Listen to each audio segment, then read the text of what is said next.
Cubs might be putting up a for sale sign on the north side later this month. Here we go.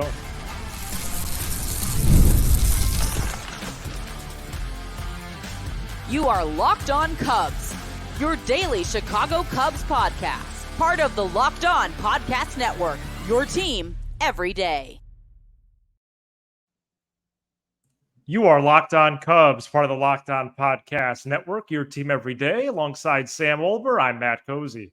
Sam and I are lifelong fans, taking our passion into a discussion with you on all things Cubs. Thank you for being part of the show and making us your first listen today.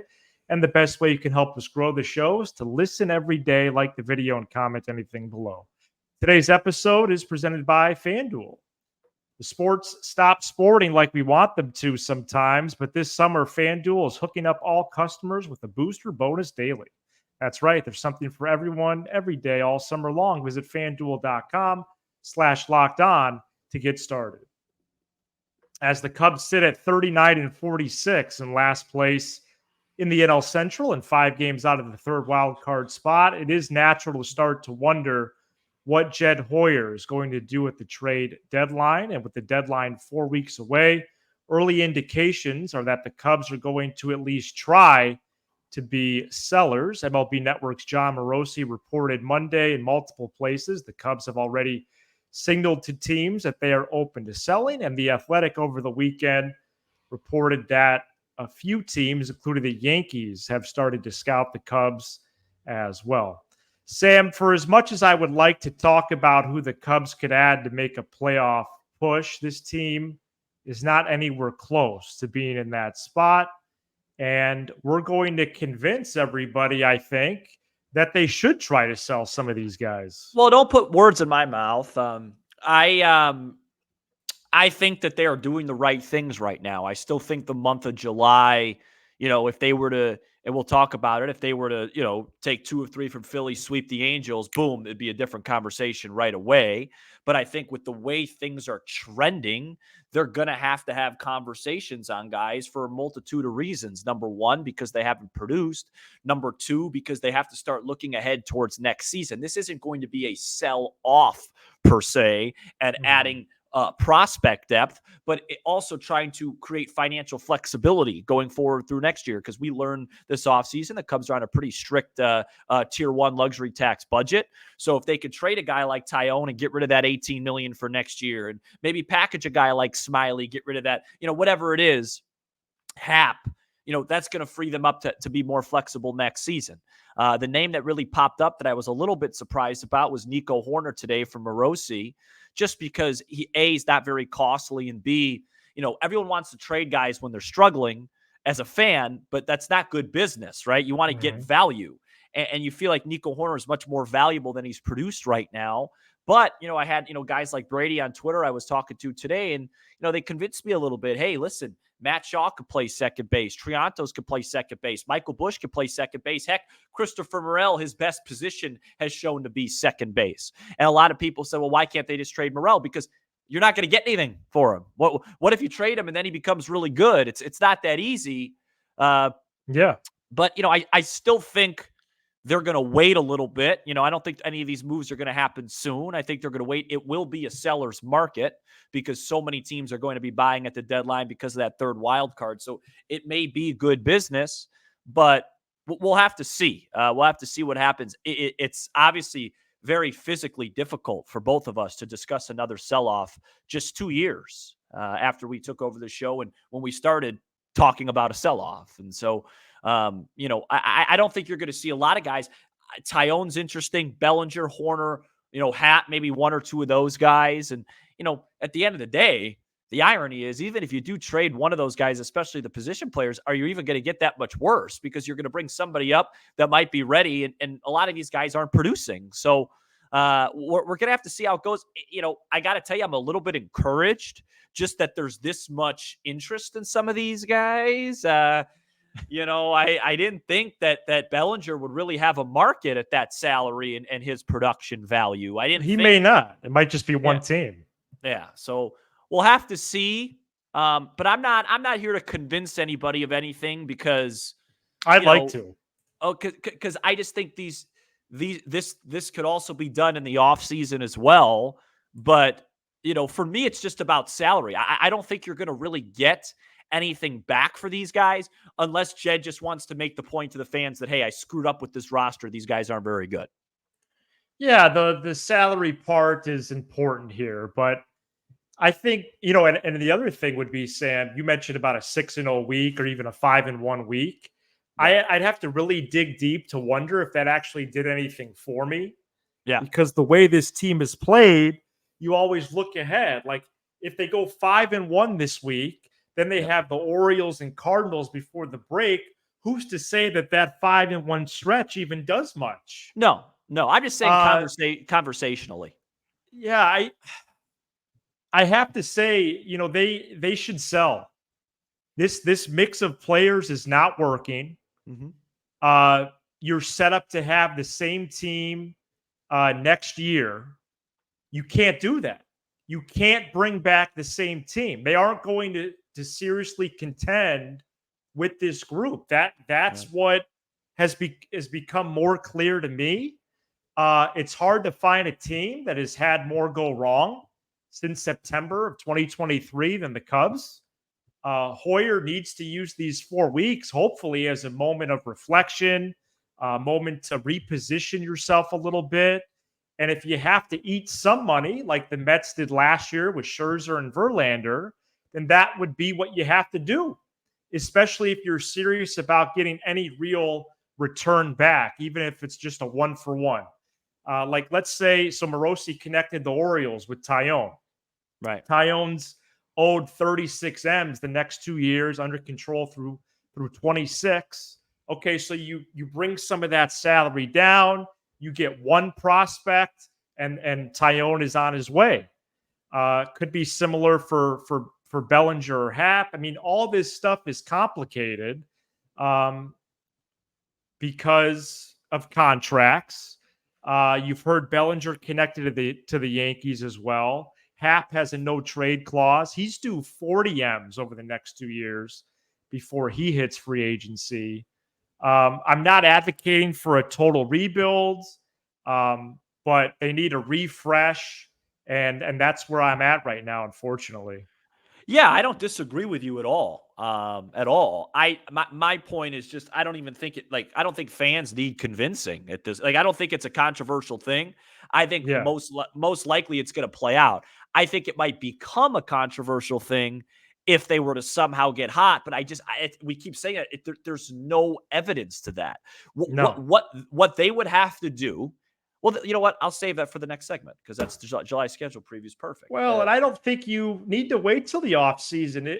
If you go by the 3 names, and even if you include Horner, but let's just say Bellinger, Happ, and Tyone, those guys would be right contributors in a somewhat significant way to their new team. I mean, they just would. Bellinger and Happ would start every single day. Tyone could pitch a game 3 or game 4 of a playoff series, if you want to talk about that. I agree. I don't really know if I'm waiting until December. No. The Horner thing is a trade piece. Really interesting. He signed through 26 as well. The Mariners got connected to him. There's a catching prospect they have that could be a return piece for the Cubs. I wonder, Sam, about the Dodgers being a possible spot for Horner. But there's just a lot wrong right now. And is a trade going to solve all ills? No. But you do need to put some new names out of the hat, I think. Yeah, and I think that ultimately, it'll probably be a very easy decision. I am just curious to what they can get back and what are the Cubs looking for in trades? Because prospects at this point, do you really need more? We're in the process of that. And how much of the rebuild will be cost driven? Right.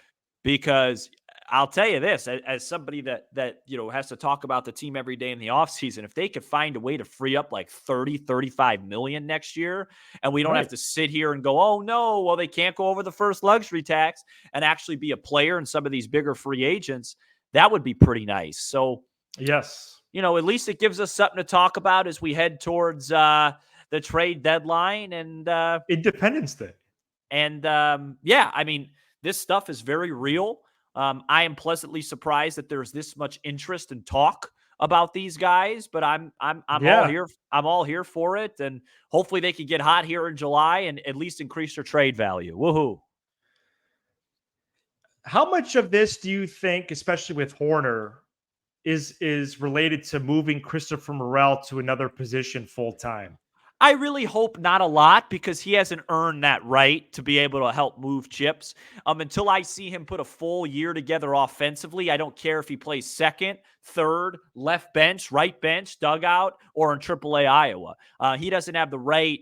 The Cubs don't need to cater to this guy. He's batting 198. When we start to see a consistent Christopher Morel, somebody that can play every day and produce offensively, then we could talk about other positions for Christopher. But we already cost ourselves a couple of wins by bowing down and putting him at third base for no reason. So to give Nico Horner up just to appease Christopher Morel in his position seems a little bit of lunacy to me. What would your attitude be if they go 5-1 this week? Is it going to change your mind on things, or? Let's talk about that in the next segment. Oh, that's right. That's right. Well, that was a good tease by me, unknowingly, I guess. Yeah. We got July schedule coming up, and then previewing that first part of the July schedule with Cubs Phillies preview. We start that right after this. Today's episode is presented by FanDuel. I love sports. I love them so much. I never want them to stop. But as the playoffs have wound down, we get fewer games, and the sports aren't sportsing like I want them to. But FanDuel lets me keep the sports going whenever I want. All I have to do is open the app and dream up bets anytime I'm in the mood. And this summer, FanDuel is hooking up all customers with a boost or a bonus daily. That's right. There's something for everyone every day, all summer long. Have you used FanDuel the last couple of years? Great. You get this boost as well. Have you never signed up but are going to do so as soon as today? Well, that's great as well. So many moves, transactions right now going on in the NBA, Sam. It's always good to take a peek at some 24, 25 odds. You can always check out the NFL slate coming up as well. Golf every weekend, Olympics coming up, baseball every day, and more. Head over to FanDuel.com/lockedon and start making the most out of your summer with FanDuel, America's #1 sports book.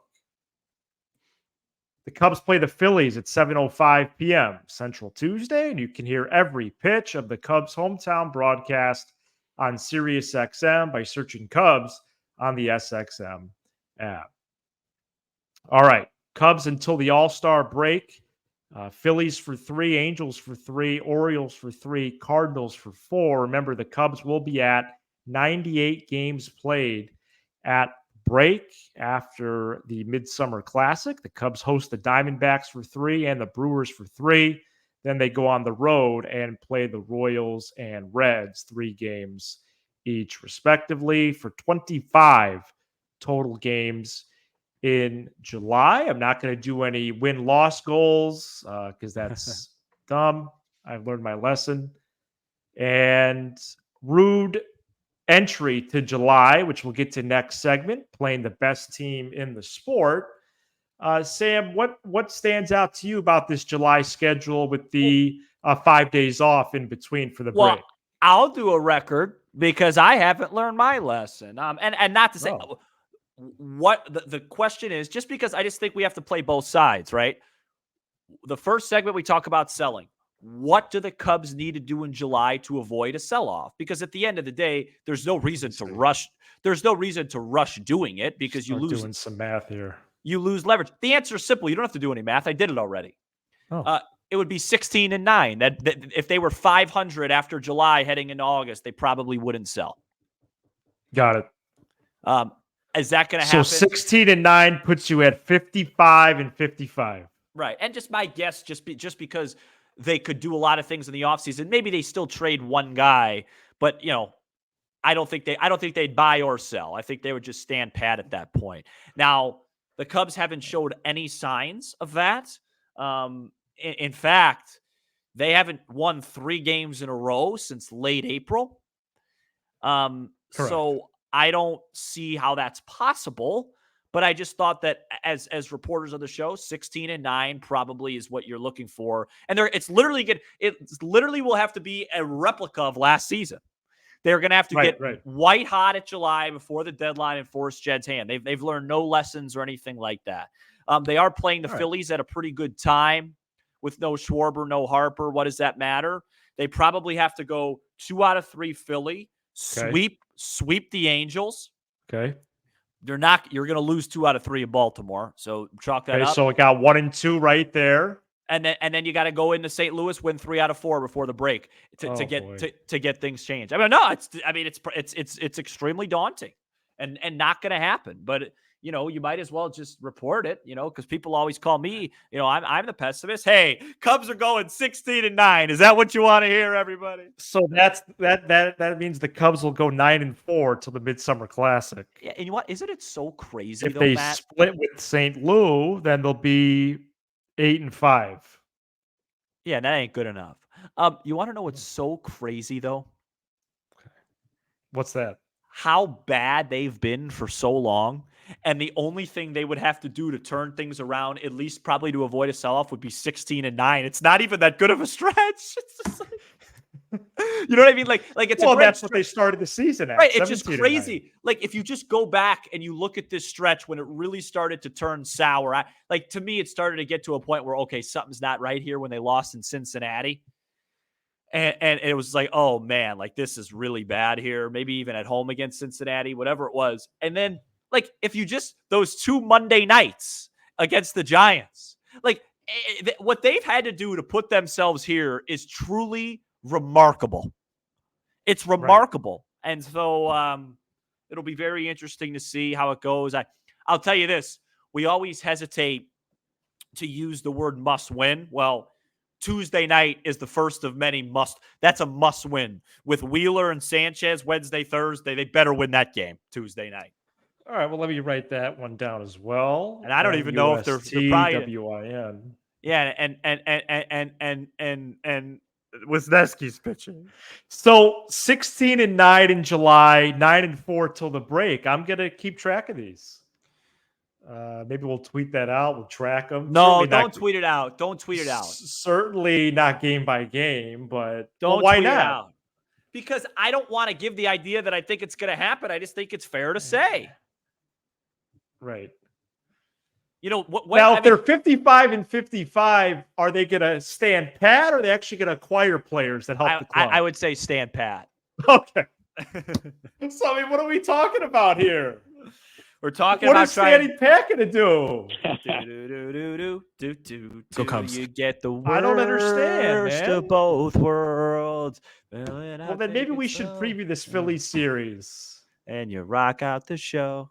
The Phillies are 55-29. And you say they have to win Tuesday's game. Of course they do. Then they got Wheeler and the Cubs haven't hit a home run against the lefty starter since 1909. Yeah. April. The last time they won 3 in a row was late April when they actually won 4 in a row. They swept the Astros and beat the Red Sox. Absurd. Hey, listen, I'm just trying to keep the options open for everybody. July was supposed to be the fun month. It was supposed to be fun. Well, it's all supposed to be. This is now the second time we've talked about Happ possibly being traded in our run. This is the second time we've talked about Bellinger. We're trying to clear Tyone's money off the books. It's crazy. Hey, remember when we swept the Astros and it was fun? And everyone was saying, "Oh, well, the Astros are back to 2 games over 500 now, and they're thoroughly." They're thoroughly in the thick of the playoff race. Usually true talent wins out. The question at hand and the answer has been that we might not have a lot of true talent. That's correct. Can't believe you asked me on live on air, do you think Horner being traded, is to help Christopher Morel more? I'm so tired. How about send Morel down and figure out how to get a base hit to right center? Well, him playing third base has hurt the team. So of course they need to move him. Yeah, but how about DH, or when you learn how to play a position and hit before you get to decide anything? So you think they should send him to AAA? I think that Christopher Morel should have no say, and the Cubs' moves. Well, he doesn't have a say. But I'm saying that the Cubs' moves should have nothing to do with him right now. Okay, nothing. Gotcha. He should be working on fielding, throwing, hitting. So all parts of the sport. Yes. Gotcha. I think they could hide him in left once they trade Happ to the Braves. You can't hide anybody in the big leagues. Well, left field is about the only place he could. The Phillies have a lot. Why don't you tell that to Happ on Sunday? Well, he can't. It's not my problem. He can't catch. Yeah, well, you couldn't hide him. He's got two pieces of hardware on his mantle. Yeah, but I'm just saying, you hide Morel out there. I remember Morel in left field. It wasn't exactly, a beautiful piece of art. Well, center is where he really struggled. He struggles at every position, but maybe second base. And he's sitting right. Second base, he's fine. 98. Okay. Coming up next, the Phillies have a lot of star players. Two of them are actually out right now. They're 2-2 so far without those guys. Let's preview that series next. This episode is brought to you by Prize Picks. Prize Picks is America's #1 fantasy sports app. It's the easiest and most exciting way to get in on the action while you watch your favorite sports and players. Pick more or less on 2 or more player stats and then watch the winnings roll in. Baseball season is officially underway. Has been for quite a while, about halfway through the season, to be honest. Don't miss your chance to add your favorite players from the diamond in your Prize Picks entries, whether it's strikeouts, RBIs, or first inning runs. Cubs scored a first inning run on Sunday and then got one base hit the rest of the game. Take your pick. Seven unanswered. And add them to your Prize Picks entry. Prize Picks is really simple to play with. Your entries taking less than 60 seconds to submit, turning $10 into $1,000 with just a few taps of your screen. Download the Prize Picks app today and use code LOCKEDONMLB for a first deposit match up to $100. That's a first deposit match up to $100 by using code LOCKEDONMLB. Pick more, pick less. It's that easy with Prize Picks, America's #1 fantasy sports app. We're also brought to you by Tax Network USA. We pride ourselves on getting you the latest news for your team, whether it's the offseason, the draft, spring training, or the playoffs. It's year-round. You know what else is? Collection season. Just because tax season is over doesn't mean the IRS will stop coming after you for unfiled taxes. The IRS can garnish your wages, levy your bank accounts, and even seize your property. Don't let the IRS target you. Let the licensed pros and tax experts at Tax Network USA go to bat for you. With over 14 years of experience and an A+ rating by the Better Business Bureau, Tax Network USA has saved their clients over $1 billion in tax debt. Whether you owe taxes, have complicated matters that require tax planning, or finally hit that parlay this season and need help correctly filing, call 1-800-549-1000 or visit tnusa.com/lockedon. That's tnusa.com/lockedon, or by calling 1-800-549-1000. See the link in this episode description below for Tax Network USA. Cubs play the Phillies beginning Tuesday night, 7:05, 1:20. 3-game series there concluding on the 4th of July. It's going to be Wisniewski, Mercado, Imanaga, Wheeler, and Tyone Sanchez. And Sanchez and Wheeler have been two of the best starters in baseball. Granted, the Cubs starting staff is not even close to the problem this year. Bryce Harper and Kyle Schwarber are both on the IL for the Phils, who have the best record in all of baseball at 55-29. So far, without those two guys, they are 2-2, but they have still a lot of strength up and down their lineup and really on their whole 26-man roster. Well, how can the Cubs win this series, Sam? That's easy. Don't do anything that you've been doing, except the starting pitching. So, get off to a good start. You could try winning an opener of a series. That might be an easier path. If they win their first game of a series, I don't think they've won a first game of a series since Dwight D. Eisenhower gave his military industrial complex speech. What was that, around late 50s? Yeah, so I thought it was that Jared Jones game, May 10, but it was the opener of the Brave series. I think it was like May 20 something. Yeah. So that was the last one. And that was well over a month ago. They have to win Tuesday's game, win a series. That'd be great because Imanaga Wheeler could be fun. Yeah, I hope so. Could be wind blowing out, and some things could happen there. But yeah, I'd like to see them win Tuesday's game. For some reason, I have like a hunch that they could win that game, and then if they do that, then all they have to do is win one of the next two, and then at least when the Angels come to town this weekend, we have something to look for. All right, let's sweep these guys. There is momentum happening here because I believe they're off again they're off again on Monday too. They are. So they could be really aggressive with the bullpen. But then they have a doubleheader next weekend. Yeah, but then they go to the All-Star break. True. So, let it out. Let it loose. Let it eat. Right. Great. So. Well, with who? Jorge Lopez? Jorge Lopez is Tyson Miller home. Hey, shout out to Ethan Roberts, who made his return on Sunday.